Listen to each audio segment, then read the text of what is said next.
मेरे स्कूल में कुछ ऐसे नए फ्रेंड्स बने, उनके थ्रू मैंने जाना कि पोर्नोग्राफी होता क्या है। और मैंने फ़र्स्ट टाइम ये वीडियो को देखा, हर वक्त मेरे माइंड में सिर्फ लस्टफुल थॉट्स, इमेजेस आया करती थी। मैं इस बात की वजह से बहुत ही ज़्यादा निराश हो चुका था, हताश हो चुका था, और इवन सुसाइडल थॉट्स भी उस वक्त मेरे अंदर आती थी कि मैं अपने लाइफ को ख़त्म कर दूँ। मैं ऐसा सोचता था कि यदि अपने लाइफ को ख़त्म कर दूँगा तो उस पाप को नहीं करूँगा और प्रभु को हर्ट नहीं होगा। Praise the Lord. मेरा नाम साहिल कच्छप है और मैं रांची से हूँ। मेरी टेस्टिमनी इस विषय में है कि किस तरह परमेश्वर ने मुझे पोर्नोग्राफी के एडिक्शन से बाहर निकाला। क्योंकि मैं बॉर्न क्रिश्चियन फैमिली से हूँ और बचपन से ही संडे स्कूल जाया करता था। लगभग मैं 8 साल की उम्र तक संडे स्कूल गया, लेकिन उसके बाद जो संडे स्कूल जाने की इच्छा थी वो ख़त्म हो गई और मैंने संडे स्कूल जाना छोड़ दिया।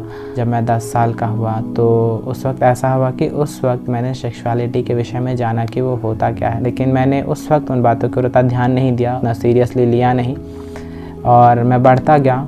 और जब मैं 12 साल का हुआ और जैसे ही अपने टीनेज पीरियड में एंटर किया, मेरे स्कूल में कुछ ऐसे नए फ्रेंड्स बने, उनके थ्रू मैंने जाना कि पोर्नोग्राफी होता क्या है। वो अपने एक्सपीरियंसेस को शेयर करते थे कि वो ऐसी ऐसी बातों को देखा करते हैं, ऐसी ऐसी बातों को वो करते हैं। और जब वो उन बातों को शेयर करते थे मेरे साथ तो उन्हें सुनकर एक क्यूरियोसिटी थी जानने की कि क्या सच में ये लोग जो ऐसा बोलते हैं ऐसा है। तो उस वक्त एक देखने की, एक जानने की इच्छा थी, पर क्योंकि उस वक्त मेरे पास फ़ोन नहीं था तो मैं बस उन लोगों से उन बातों को सुन लिया करता था और उन बातों को सुनना अच्छा लगता था क्योंकि वो बहुत ही अट्रैक्टिव लगती थी। लेकिन कुछ समय के बाद ही मेरे पास फ़ोन आ गया और क्योंकि मैं उनसे कनेक्टेड था, उन्होंने मुझे कुछ साइट्स शेयर किए और जब मैंने उन साइट्स को अपने फ़ोन में खोला और मैंने फ़र्स्ट टाइम जब पॉर्न वीडियो को देखा तो मेरे अंदर एक अजीब फीलिंग, यानी कि एक स्ट्रेंज फीलिंग आई, यानी कि एक अच्छा फीलिंग बोले तो, क्योंकि उस वक्त मैं संसार में था तो मुझे अच्छा लगा। और ऐसा हुआ कि वो जो अच्छा लगने वाला फीलिंग था वो धीरे धीरे करके अट्रैक्शन में बदल गया और मैं उसकी ओर बहुत ही ज़्यादा अट्रैक्टेड हो गया। मेरे डिज़ायर्स चेंज हो गए। हर वक्त मेरे माइंड में सिर्फ लस्टफुल थॉट्स, इमेजेस आया करती थी और जब भी ये बातें आती थी मैं पोर्नोग्राफी के सिन को कर दिया करता था। और मेरा लाइफ ऐसा हो गया था कि ना केवल मैं उसे देखा करता था पर प्रैक्टिकली भी उसे अपने लाइफ में मैं प्रैक्टिस किया करता था और मुझे उन कामों में उस वक्त अच्छा लगता था। मैं सोचता था ये सब बातें तो नॉर्मल है, संसार के बाकी लोग भी कर ही रहे हैं, तो मुझे वो सब बातों को करना अच्छा लगता था और मैं उन सब बातों में उस सैटिस्फैक्शन फीलिंग को पाया करता था।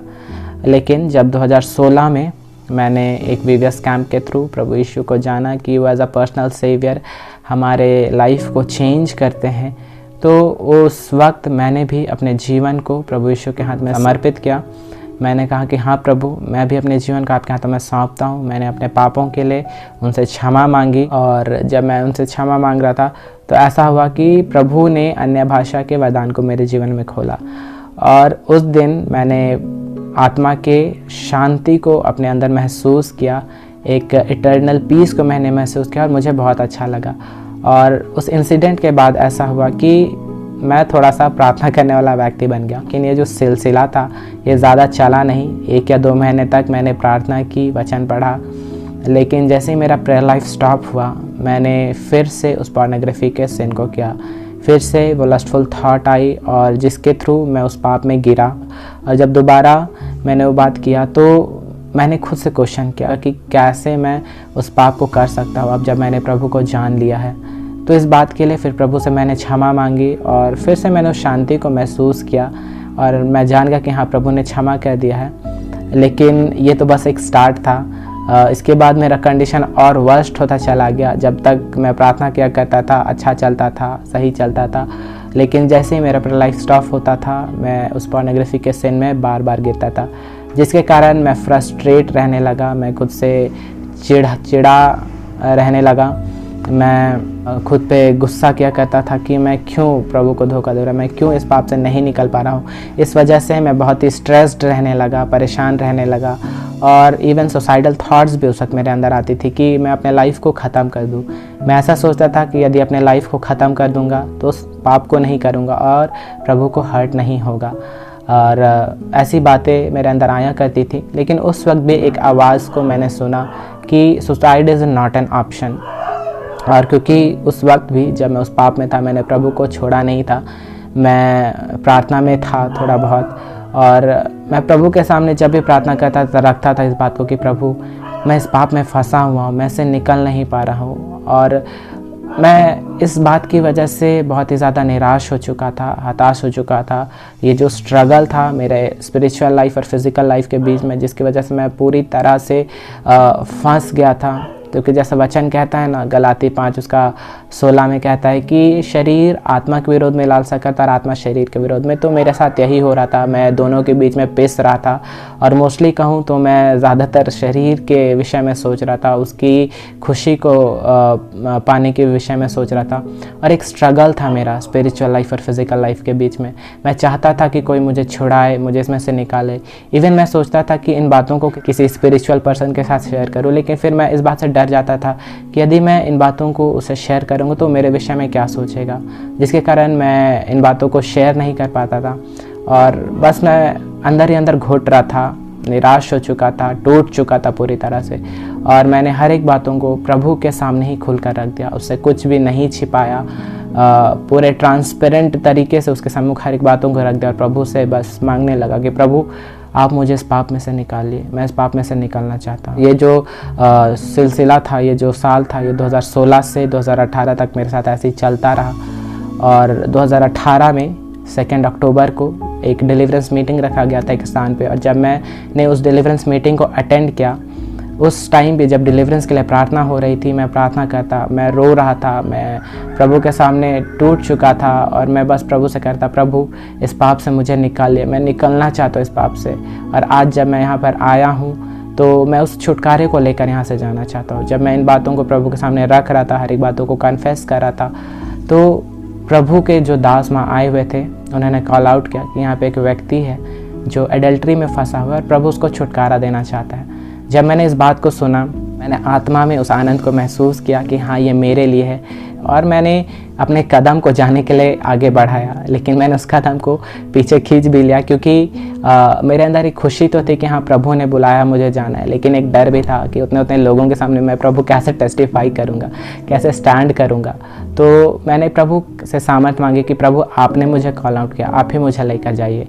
और प्रभु ने मुझे सामर्थ दिया, मैं वहाँ डरता काँपता आगे गया। और जब मेरे लिए वहाँ प्रार्थना हुई तो वो सेकंड टाइम था जब प्रभु के उस अद्भुत शांति को जो मैंने पहले महसूस किया था, मैंने फिर उसे महसूस किया, फिर उसे पाया। और मैंने निश्चय इस बात को जाना कि प्रभु ने मुझे छुटकारा दिया है। और उस स्थान पे मैंने उस छुटकारे को रिसीव किया। और वहाँ के बाद जब मैं अपने घर वापस आया तो ऐसा हुआ कि मेरा जो लाइफ है वो धीरे धीरे करके चेंज होने लगा। ऐसा नहीं था कि प्रभु ने मुझे छुआ और एक ही दिन में मैं पूरी तरह से ट्रांसफॉर्म्ड हो गया। ये एक प्रोसेस था, मुझे चेंज होने में कुछ समय लगा। बीच बीच में भी वो थॉट्स आया करती थी मुझे गिराने के लिए, फंसाने के लिए, लेकिन क्योंकि मैंने छुटकारे को पाया था, मैंने प्रभु यीशु पर विश्वास धरा, आशा रखा और उन बातों के ऊपर जयवंत हुआ। क्योंकि उस वक्त एक वचन जो मुझे मिला था वो था सभोपदेशक 10:4, जिसमें कहता है धीरज धरने से बड़े बड़े अपराध रुकते हैं। तो मैंने भी धीरज धरा प्रभु पे, और वो अपराध जो मेरे लाइफ में था, वो जो एडिक्शन मेरे लाइफ में था, वो कम्प्लीटली मेरे लाइफ से दूर होने लगा। मेरे डिज़ायर्स चेंज होते चले गए, मेरे थॉट्स चेंज होते चले गए, और मैं पूरी तरह से यीशु में ट्रांसफॉर्म्ड होता चला गया। और आज मैं कम्प्लीटली फ्री हूँ, कम्प्लीटली डिलीवर्ड हूँ। और मैं प्रभु का धन्यवाद करता हूँ कि उसने मुझको आज़ाद किया है और मुझे अपने सामर्थ्य में लिए चल रहा है। और आज मेरा एम यही है कि अपने जीवन के द्वारा मैं प्रभु की महिमा करूं और उसके जो इच्छा है मेरे जीवन के लिए उसे पूरा करूं। तो आप आज मेरी गवाही को सुन रहे हैं, मैं आपको यही इनकरेज करना चाहूँगा कि यदि आज आप ऐसी एडिक्शन में हैं, ऐसी बातों में हैं, तो कि आप प्रभु के सामने हर एक बातों को रखिए, खुल कर रखें, उसे कुछ भी मत छिपाइए। और यदि आप हमारी सहायता चाहते हैं तो निश्चय हमें कांटेक्ट कीजिए, हम निश्चय हम आपके लिए प्रार्थना करेंगे और आप विश्वास कीजिए कि प्रभु आपको छुटकारा देंगे जैसा उसने मुझे दिया। प्रभु आप सबों को इस गवाही से बहुतायत की आशीष दे।